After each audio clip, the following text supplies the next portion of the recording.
Ca mỏng. Kính chào quý vị. Kính chào.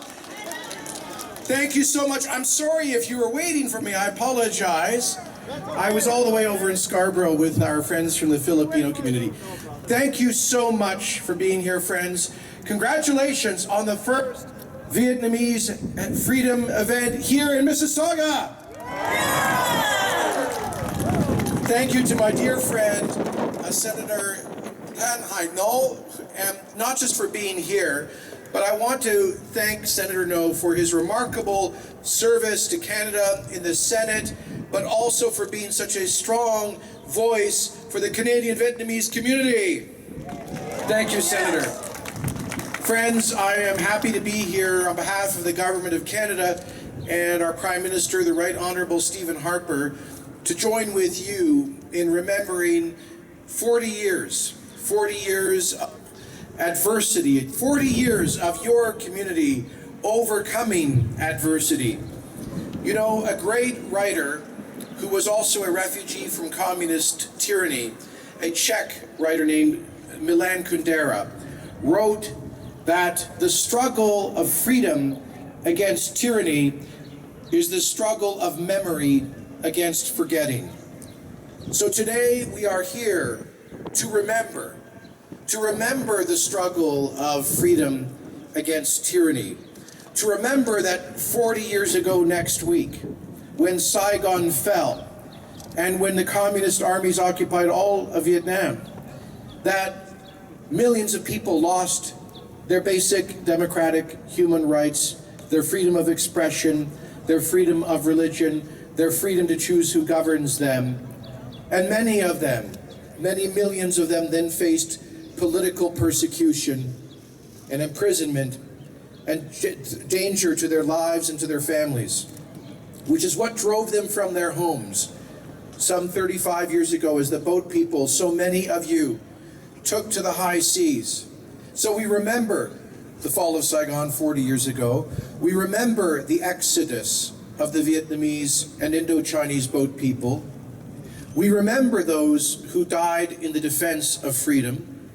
We remember those who died on the high seas, those who perished from pirates and other dangers on the high seas as they sought freedom. We remember those who waited in refugee camps throughout Southeast Asia for months and sometimes for years.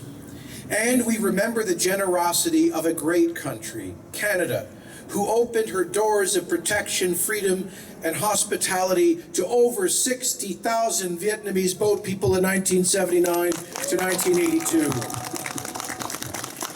We remember all of those things. I was with you last week here in Scarborough, I believe, a week ago last night, as we celebrated the journey to freedom, as we marked the 40th anniversary.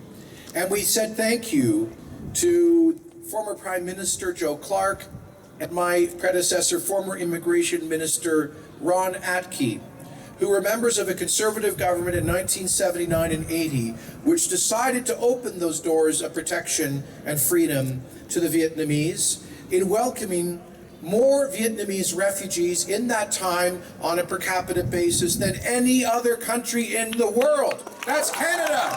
Yes. Thank you, Canada. Thank you, Canada. And that wasn't an easy or obvious decision to make. There were people in Ottawa that were in power before. We heard this from Mr. Atke. The previous government at the time didn't want to admit more than they only wanted to bring in 5,000 Vietnamese refugees.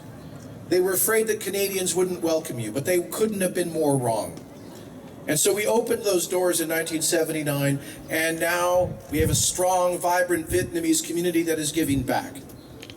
So we remember. And we also remember those who continue to have their basic freedoms violated today.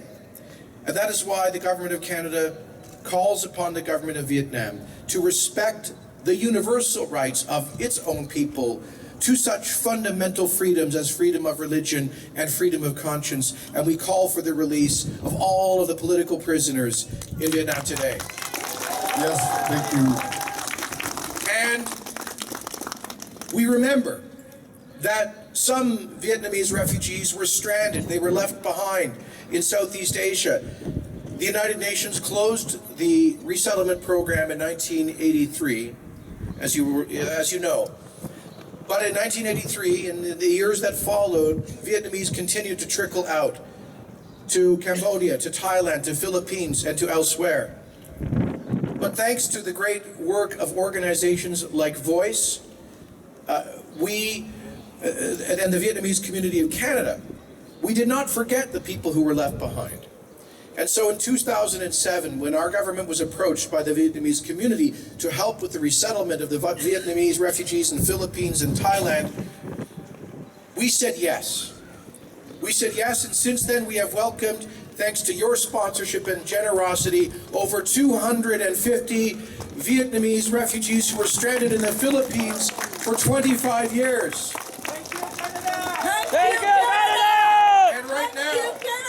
And right now, we are welcoming some 160 additional stranded Vietnamese refugees who have been in Thailand for 25 years. On Thursday night, 11 of them arrived right here at Pearson Airport. And so the story continues. Canada extended its generosity to so many of you and your families, and now you have helped us to extend that generosity in turn to others who were left behind.